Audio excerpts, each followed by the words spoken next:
Hello, I'm Suzanne Forte, and this is Around APD. Welcome to the first episode. This show is where you can learn about different aspects of the Atlanta Police Department and stay up to date on the latest news. Today, we are highlighting the City of Atlanta's Emergency Communications Center, or as you may know it, the 911 Center. The 911 Center is one of the busiest call centers in the region, responding to more than 1 million calls every year.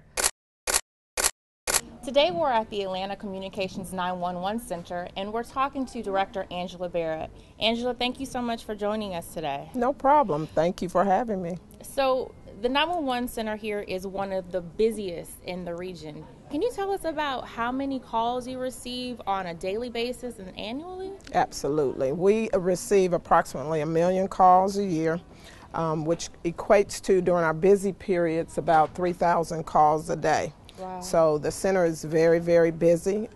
We have approximately 40 employees on shift during the busy times, and our total budgeted number of employees is 168. So we're a very large, consolidated police and fire 911 system. That's good to know. So you handle both police and fire calls. So if I'm making that emergency 911 call, what's the most important thing that I need to know? Yes, the most important thing is to know your location, know where you are.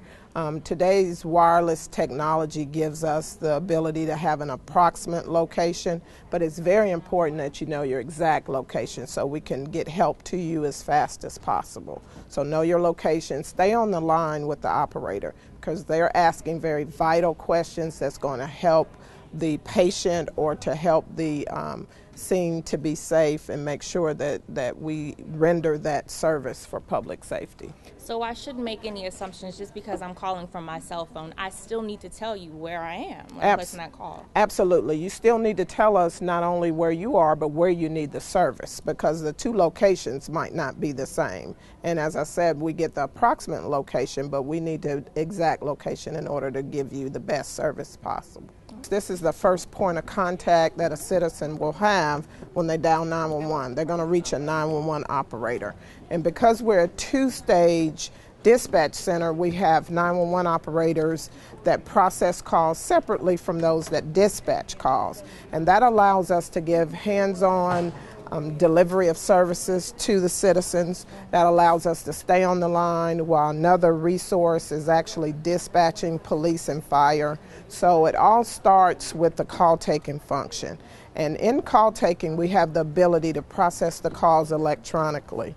On average, in high priority situations, we process calls within 2.5 minutes. And from there, we process the call, we ask a series of questions, and those questions are important for us to determine the nature of the call and the prioritization of the call, so that when it translates to our dispatch services, then we know how many resources are in, what resources, whether it's police, fire, and or an ambulance. And then the call is routed electronically over to our dispatch area. What they do here is manage the public safety resources that are dispatched to calls and then also that call in to them. So they get the same computer-aided dispatch information that was processed from 911. It's sent to them electronically. They have mapping capability to track the units. They also know how many units they have available to dispatch on calls. So most of what they do over here is call management. Across the way in our other dispatch area, we have what we call ACIC. And in ACIC, they do all of the warrant checks for warrants, driver's license, and report that back to the law enforcement personnel. So as you can see, we're a really large consolidated center with a lot of dedicated employees that we want to make sure that they understand that we appreciate the services that they provide because those services are second to none. They're the true lifesavers. They're on the front lines answering the calls. We answer 95% of our calls within 10 seconds. And so we're exceeding national standards. Here are 3 things you might have missed if you're not following the Atlanta Police Department on social media. This month, the Atlanta Police Department, along with Mayor Reed, hosted a public safety forum. The event focused on communities in Zone 3 and 6 and how we can find effective solutions to solve crime, including how to tackle the problem of recidivism.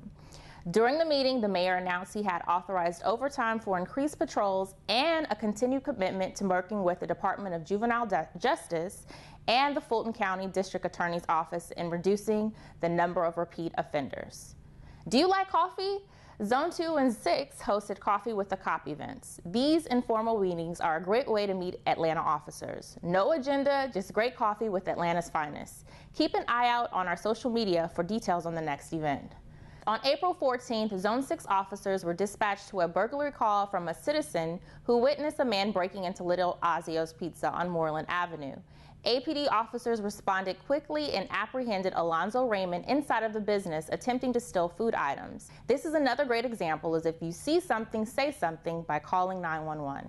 Atlanta police recently captured the second suspect involved in the deadly supermarket murder on Ponce de Leon. Shontavious Chestnut, age 25, was arrested by the U.S. Marshals Fugitive Task Force in Florida after getting information from an Atlanta police investigator. He will be charged with felony murder. Remember, if you have any information about crime, please call Crime Stoppers Atlanta. All tips remain anonymous and are eligible for a cash reward. Thanks for watching Around APD. I hope you enjoyed our first episode. Follow us on social media for upcoming episodes and the latest department information.